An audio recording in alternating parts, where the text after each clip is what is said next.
กราบสวัสดีพ่อแม่พี่น้องทุกคนวันนี้ผมจะมาคลาสเกมพับจีโมบายแล้วก็จะมาเล่นในโหมด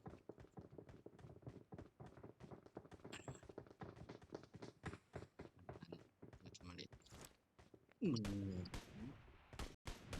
เราลงท่าดู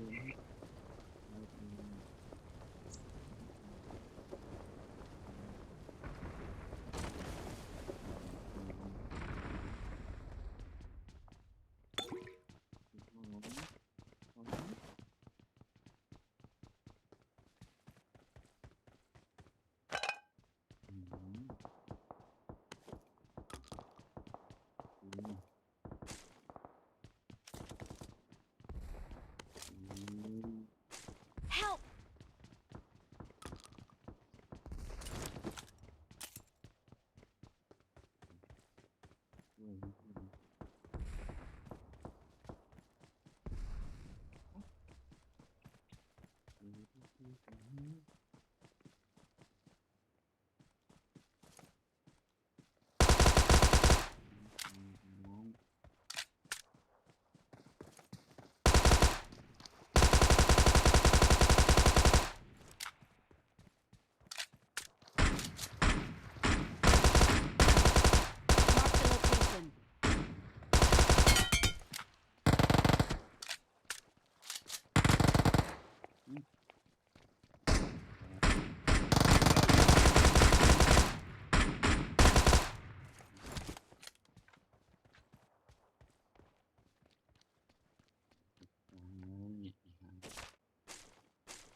ครับขอใช้ครับกูเห็นแล้ว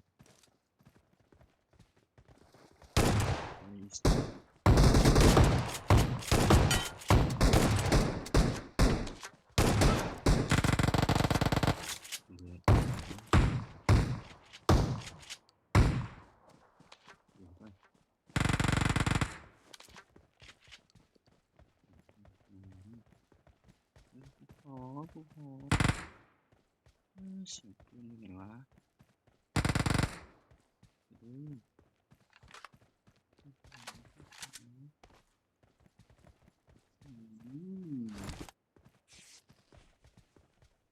เดือดจัดว่ะ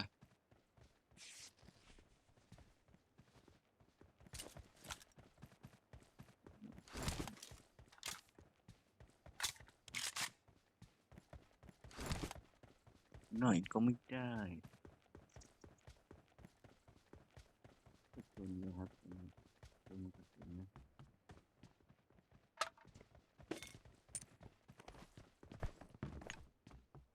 รู้สึกหน่อย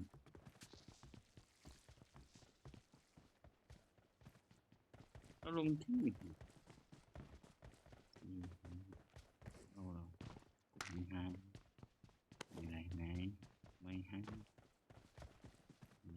ได้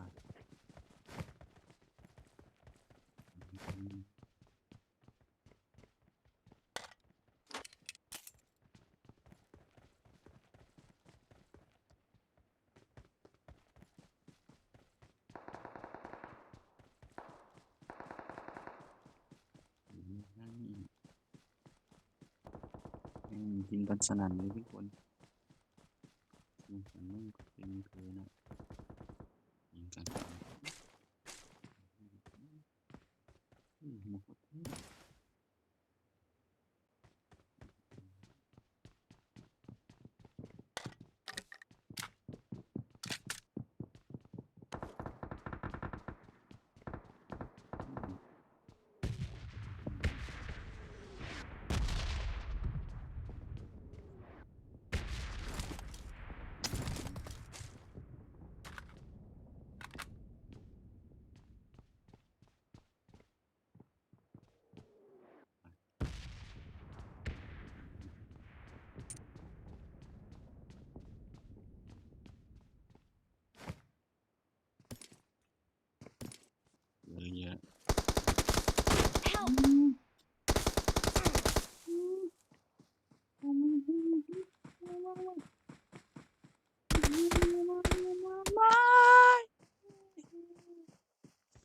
คิวสอง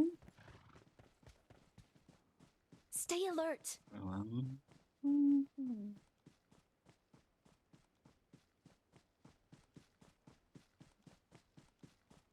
คนหนึ่งละมีแต่คนยิงโจรหัวได้ปืนนิ่งนะได้ปืนนิ่งระวัง Stay alert. ไหนมันวิ่งเหรอไงมันวิ่งดูนะใช่คนนี้ไหมวะเอาของขึ้นไปนี่มันมีสองตัวมีสองตัว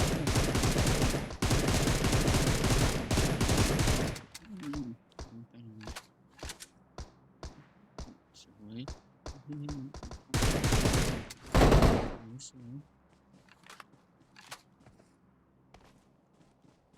สวยมันไม่มีเงินมันจริงๆขันไม้ขันมือ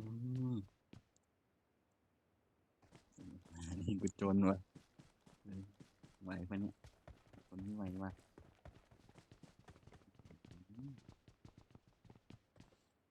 ไม่น่าจะ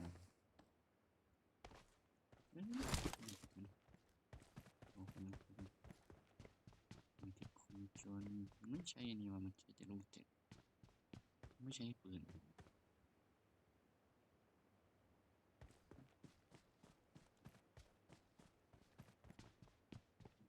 ี๋ยวนี้ตึงจัสคุณ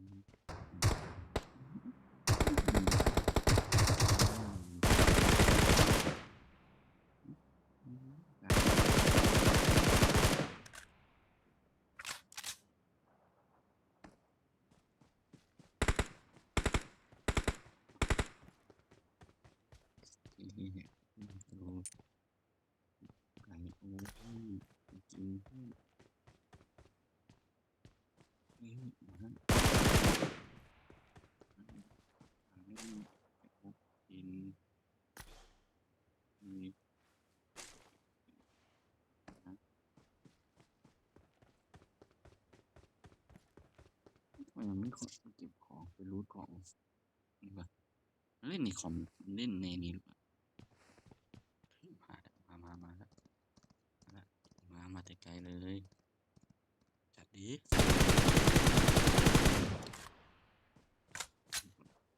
มาแน่นอนมาไหม